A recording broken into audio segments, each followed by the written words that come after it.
Well,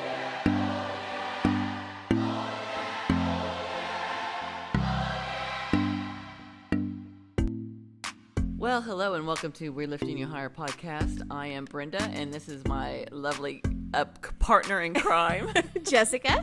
And we're so glad that you have chosen to listen to our podcast today. Yeah. And Jessica, what are we talking about today? Okay, so we are going to be talking about Sabbath, and more specifically, Sabbath rest. I'm sure you've all been told, like, rest is important. And we've probably heard that, oh, you need to take a day of rest or have a day of rest in the week. So before I kind of dig into like the resting part, let's kind of dig into the Sabbath and where it came from. Okay, because it's a lot easier to talk about rest than actually do it. So exactly. Now we're going to talk spiritually why you need to do it and go from there. Go ahead. Yes. So rest and Sabbath rest is different. Just so you guys know. So do you know when the first mention of Sabbath was? When God was creating the earth? Yeah. Okay, well, the word Sabbath wasn't mentioned there, but the concept was. Okay. So we're going to talk about that too. But the first actual mention of Sabbath, like having a Sabbath rest, was in Exodus 16. So Exodus 16, 23 through 30. And the concept is modeled, like I said, from God when he rested on the seventh day in Genesis. Okay, so let me set the scene. We are in the desert.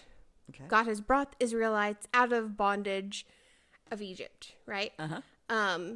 They're weary. They're hungry. They're probably a little cranky. Just a tad.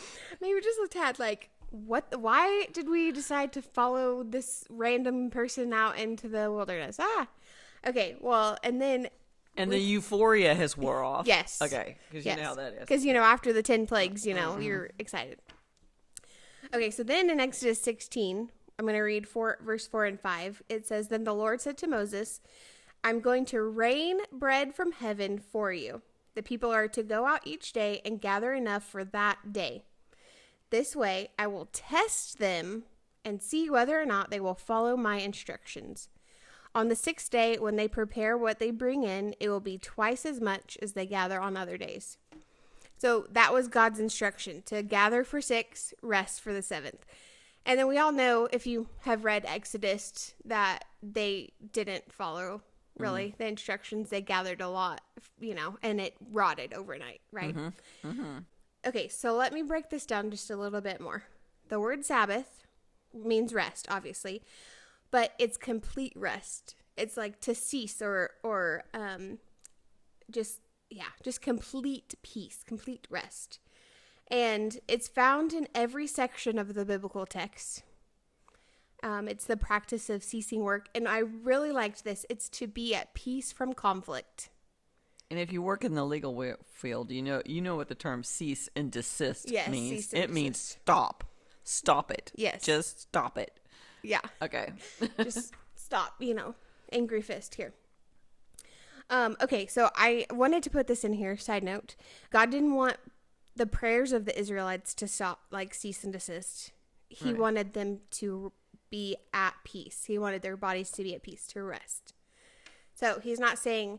You can only pray to me for 6 days, and then after that, I'm not taking care of you anymore. It's not that. Okay. You're on your own on the 7th. Yes. Okay, so I'm a word geek, so of course I had to dig into this, but it's in the Old Testament. The word Sabbath is in the Old Testament 104 times. Wow. Okay. And I'm not sure if you know this. It took me a while to figure that out, but when Jesus or God is speaking, and they repeat themselves, we got to listen. It's important for us to get the concept. That's right. So, work for 6 days, rest on the 7th. Observing the Sabbath was for the Israelites like a form of following the covenant. Like, God brought them out of Egypt and established a covenant with them, right? Mm-hmm. But, they didn't last very long, did they? When they got into the promised land. Yeah. What did they start doing? They did exactly what the heathen did in the Promised Land. Worshipped idols. They worked on the Sabbath. And where did that get them? In exile. Yeah.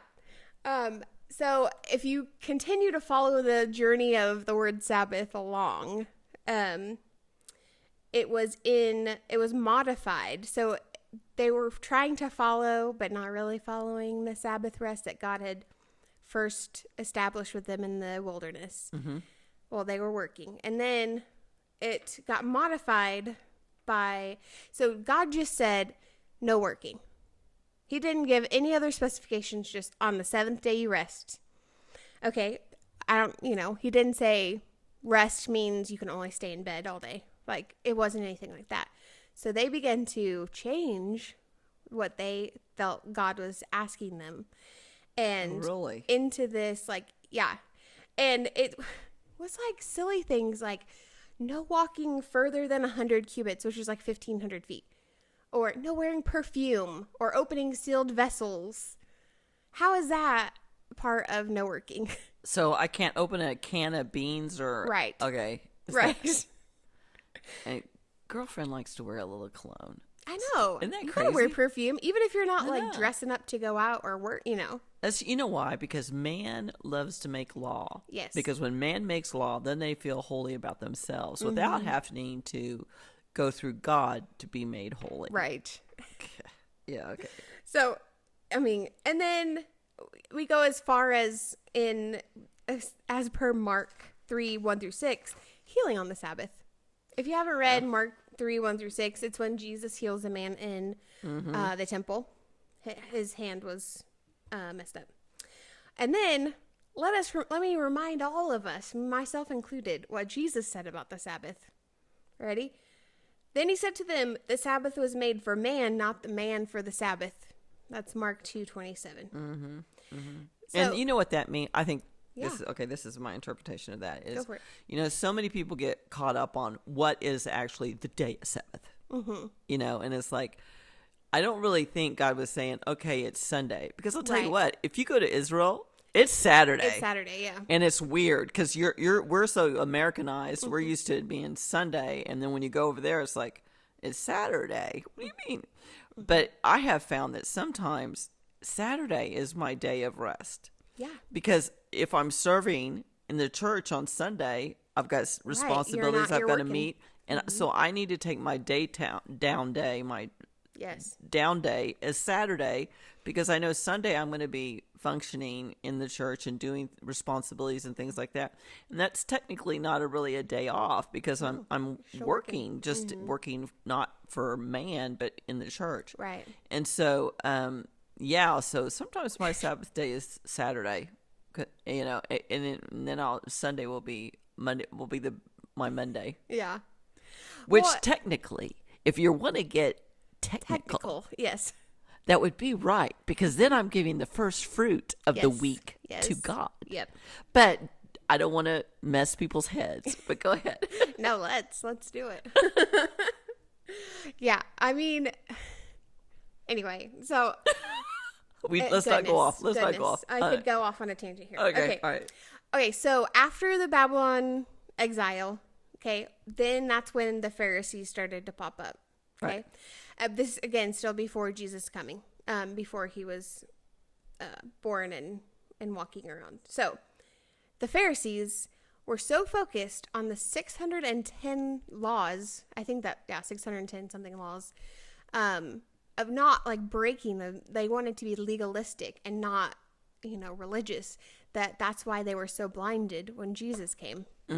They only saw him as a lawbreaker, blaspheme person who hung out with sinners and did all the wrong things, when really, he wasn't, Yeah. Yep. So, okay, well, by now you're probably asking, Jess, this is all 2,000 years ago. What the heck? How can I apply this today? Don't worry. I got you. Okay. So this is a model for us, a model set for us. Now, do I believe that we need to be this rigid and legalistic when it comes to taking a Sabbath rest or taking a Sabbath? No. Because first off, we're Gentile Christians, unless you're a Jew, like listening to this. But again, you're a Jew. We don't have to. You know, I think it's important for us to take rest. Why? Because we get so burnt out. Like, well, imagine. And he said rest. Yes. God said rest. Rest is important to God.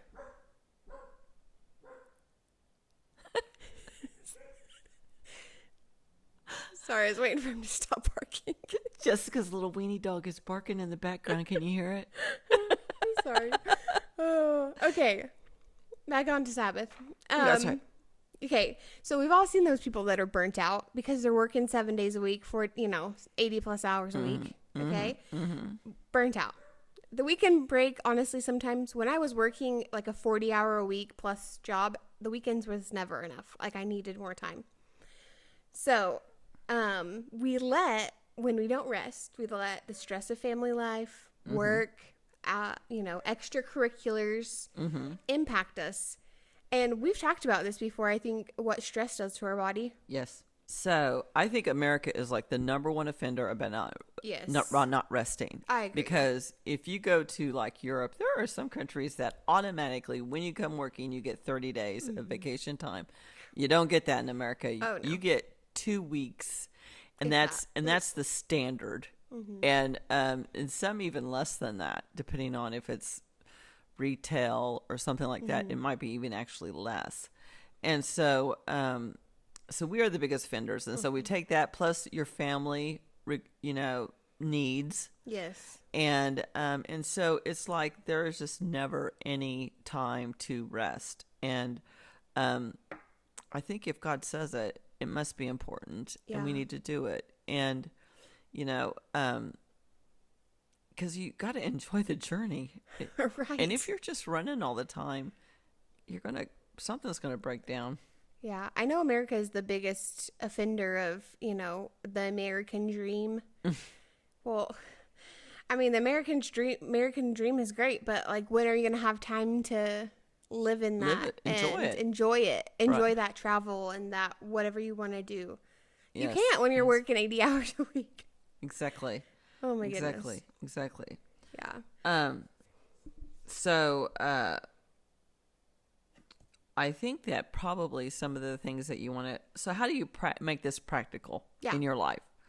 Okay, because remember, we're 3 parts. We're spiritual, we're soulical, which is our mind, will, and emotions, and then we're physical. And if you don't, you got to address all 3. Yeah. So how do we physically take some rest time? And so we just had some ideas we want to throw out there. And these are some things I consider.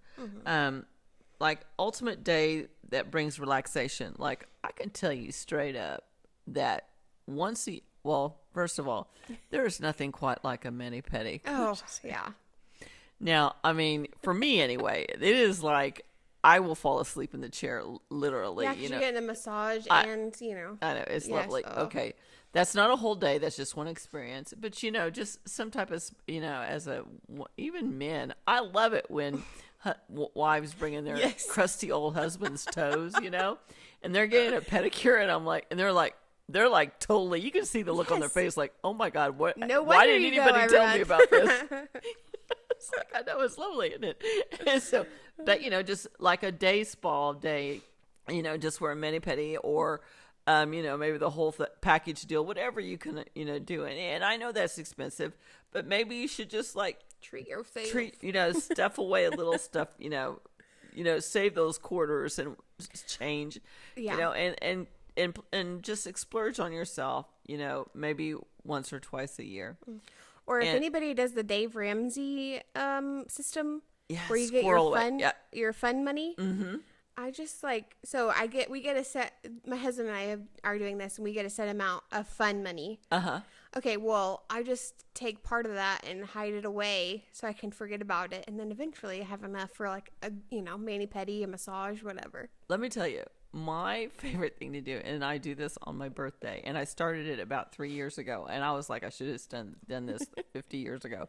But, is I get a facial. Oh.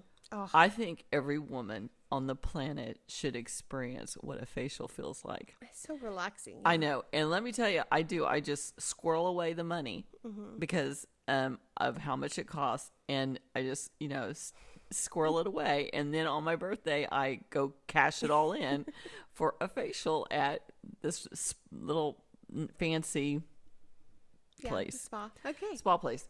And so that may be one example. Okay. Now the second is, and I've done this, is don't get out of your pajamas all day long.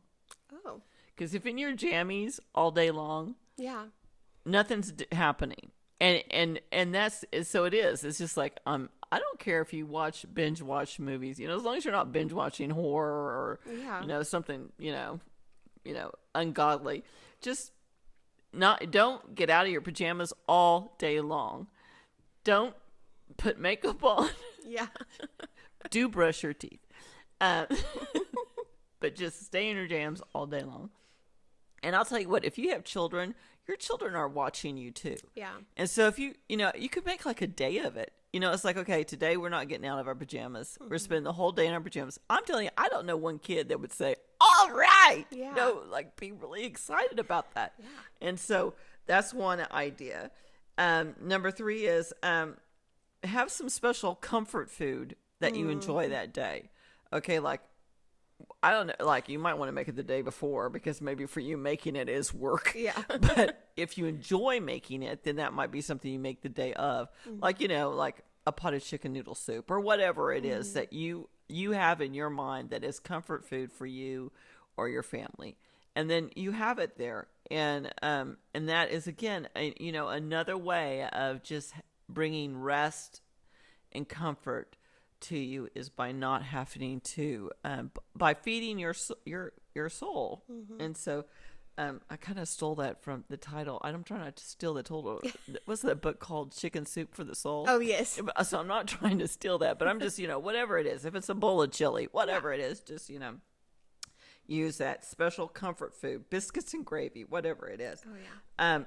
Absolutely no house cleaning chores or any other chores unless now, I understand that if you're a farmer or a rancher, that is not going to happen. Yeah, I understand that. It's a everyday job. Yeah. But if you can help it, there's no house cleaning on that day. There's no chores on that day that are not necessary for daily life. And so, in fact, if I'm going to take one of these days like that, I always make sure I clean my house the day before so that I'm not like looking at it. Yes. I'm like, I need to clean, I need to vacuum, or I need to dust. I gotta do this. I gotta do that. Yeah. I need to do that. I was like, no, I do that the day before so I don't get distracted from my day of rest. Mm-hmm. Take a nap. Yeah. Okay. No church work. No getting on the computer and doing office work. None of that. That is no. You don't get to do any of that. You have to, this is a big one, number 6, limit your phone usage. Yeah, that's good. Okay, so I suggest that you just go leave it somewhere in the house and put on Do Not Disturb. And then set a number of times that you have to check on it. Because I understand that, you may have to be in connection with the world. You can't just shut it off. I understand that. But I'm just saying you don't need to have it next to you on the end table or on the kitchen table or on the kitchen counter. Yes, to hear every ding. Every room you move it with you as you go, or in the pocket of your pajamas. You don't know. So you just set it somewhere, Do Not Disturb, and then give yourself how many times a day you get to check on it, and that is it. That's good. And because you're not going to believe the stress decreaser that is. Plus, there's tons of stuff about how the way you view that screen, it puts stress on your eyeballs and your brain. And so that's my technical term. And so just put that phone down and stop carrying it around with you and looking at it all day long. Yeah. And if that's the way you enjoy watching TV, then I suggest you learn how to watch it. If that's your source of entertainment. If you like to watch a good movie, hey, if I need to de-stress, I enjoy watching a good movie. Of course. But not on my phone. I'm going to watch it on the screen while I'm sitting in a nice position that doesn't have my neck all jacked up. I'm like, when was the last time you built yourself a fort? I've built a fort of course for my nephews, but do something, bring all the blankets out, get a big duvet or, like a big comforter and just be all comfy, cozy. Oh, that's right. Just binge watch movies, eat popcorn, all of that. That's right. That's right. We're taking a day of rest. Yes. And I'm serious. I cannot imagine. I believe that there would be such bonding and memories made on those kids. If you made that a day of rest, that it would be like, it would just really, your children would remember it. Yeah. I mean, they would be like, I remember when we did this, and this. And so anyway, I remember, I'll say this, it'll be funny, just a flashback there for a moment, is, my mom would, every year they would put the movie, The Wizard of Oz, and my mother would put out a blanket, and we would sit in, she would pop us popcorn, and we would sit and we would watch this movie. Now, what I never told anybody was that this movie terrified the bejeebers out of me. The flying monkeys. Yes, it was just a little too intense for me, and that witch, I mean, she was like scary. Yeah. And so, the first couple of years we did this, I would just sit there like, and just try to keep my stuff together. Don't show fear. And, but it was, but then as I got older, I could handle the flying monkeys and the witch, whatever. But, and the movie is got issues, but anyway, but the funny thing about it is that I do remember those moments where it was just a family time. People weren't arguing. Yeah. They weren't, you weren't running around playing toys. You were just sitting there amongst your family members doing something. And so, again, so these are just some ideas. And the last one is stay away from people that bring you stress. That's good. Okay. So it's like, if you have stressful family members, then today is a day we don't talk to Uncle Billy Bob or whatever it is, This is a day of that, free of that. Yes. We're just not going to. Okay. I completely agree with that. But let me say this, just in case we can't take a full day off. Okay. Okay. Because I know life gets busy. I completely understand. I want to challenge you to take a daily rest. Okay. And this is how we do it. So in the morning or whenever you pray, have your quiet time. Just reflect on and be grateful for all of the things God's given to you.